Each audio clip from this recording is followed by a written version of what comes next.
শাসক নেতাদের উপর মাঝে মাঝেই আমরা দেখেছি অনেক অভিযোগের আঙুল ওঠে। শাসক ঘনিষ্ঠ প্রভাবশালীদের বেআইনি কাজ এদিকে রুখলেন তৃণমূল নেতারাই। তৃণমূল নেতার উদ্যোগেই রক্ষা পেল একটি স্কুল। ঠিক কি ঘটেছিল ঘটনা, আরো বিস্তারিত জানাবেন আমাদের প্রতিনিধি প্রসেনজিৎ আমাদের সঙ্গে রয়েছেন। প্রসেনজিৎ, দেখো, শিলিগুড়ির চাঁদমণি এলাকায় 1960-এর দশকের তৈরি একটি স্কুল, যেটি প্রায় 6 বিঘা জমির উপর রয়েছে। পুরনো স্কুল, দীর্ঘদিন ধরে চলে, ভাঙাচোরা ঘরবাড়ি। সেই এলাকায় হঠাৎ করেই দেখা যায় সেই যে মূল স্কুলটি, আসল স্কুলটি, তার কিছুটা দূরে নতুন একটা ভবন তৈরি হচ্ছে। সরকার ভবনটি তৈরি করেনি, জেলার শিক্ষা দপ্তর স্কুল ভবনটি তৈরি করেনি, কারা করলো? শুরু হয় হইচই। খোঁজ নিয়ে জানা যায় এক বেসরকারি সংস্থা ওই স্কুলের পিছনে সরকারি জমিতে একটি ভবন তৈরি করছেন কোন রকম সরকারি নির্দেশিকা ছাড়াই। কি উদ্দেশ্য? জেলা তৃণমূলের নেতাদের একটা অংশই কিন্তু মুখ্যমন্ত্রীকে চিঠি লেখেন। তারপর পুরো বিষয়টা সামনে আসে, দেখা যায় আসলে ওই রাস্তার ধারে 6 বিঘা জমিটি দখলের চেষ্টা, এবং যেহেতু সেই এলাকায় একটি সরকারি স্কুল রয়েছে যা ভাঙাচোরা কিছুটা রয়েছে, ফলে সেই স্কুলকে সুবিধা করে দিচ্ছি এই নামে কিছুটা পিছনে নতুন একটা ভবন বানিয়ে ফেললেন বেসরকারি উদ্যোগে। সেই ভবনে স্কুলকে ট্রান্সফার করে দিতে পারলেই সামনের জমিটা দখল করে নেওয়া যেত।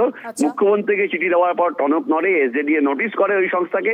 যে সংস্থা, সেই সংস্থা যিনি কর্তা, তার সঙ্গে কিন্তু জেলা তৃণমূলের সর্বোচ্চ নেতৃত্বে উদ্বোস রয়েছে বিভিন্ন সরকারি সভা সমিতিতে, তাকেও দেখা যায় জেলা তৃণমূলের শীর্ষ নেতাদের সঙ্গে।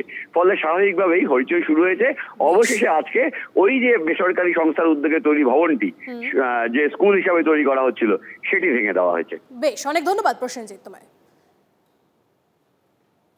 স্কুলটা তো আছে, স্কুলের আসল যে ভবনটা যেখানে স্কুল চলে সেটা তো আছে, সেটা আছে। সেটাকে শিফট করার জন্য পেছনে, অনেকটা পেছনে নিচের দিকে গর্তের মধ্যে একটা স্কুল বানিয়েছে। উদ্দেশ্য কে বানিয়েছে? ওই কোম্পানি। উদ্দেশ্য কেন?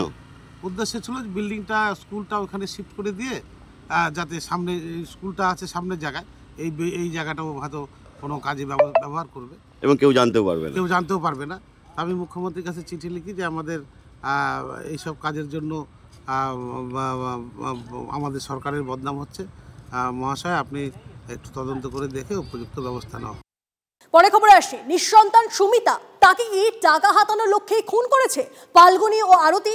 তেমনই ইঙ্গিত নিহত সুমিতার দিদি জামাইবাবু। 3 মাস আগে নিহত দিদির শ্বশুর বাড়ি শিয়ালদহের ঠাকুরপাড়ায় এসেছিলেন সুমিতা। 15 দিন আগে তিনি চলে যান। তারপর থেকে কোনো যোগাযোগ ছিল না।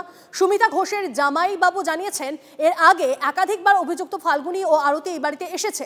সম্পত্তি নিয়ে সমস্যার জেরে খুন করা হতে পারে বলে মনে করছেন মৃত সুমিতার জামাইবাবু। 15 দিন আগে চলে যাওয়ার সময় নাদানঘাট ও অন্যান্য আত্মীয়দের বাড়িতে ঘুরতে যাচ্ছেন বলে বেরিয়েছিলেন। তারপর থেকে কোনো যোগাযোগ নেই। ঈশা ফাউন্ডেশনের উদ্যোগে মহাশিবরাত্রি উদযাপন। কোয়েম্বাটোরে মহাশিবরাত্রি উদযাপন অনুষ্ঠানের উদ্বোধনে কেন্দ্রীয় স্বরাষ্ট্রমন্ত্রী অমিত শাহ।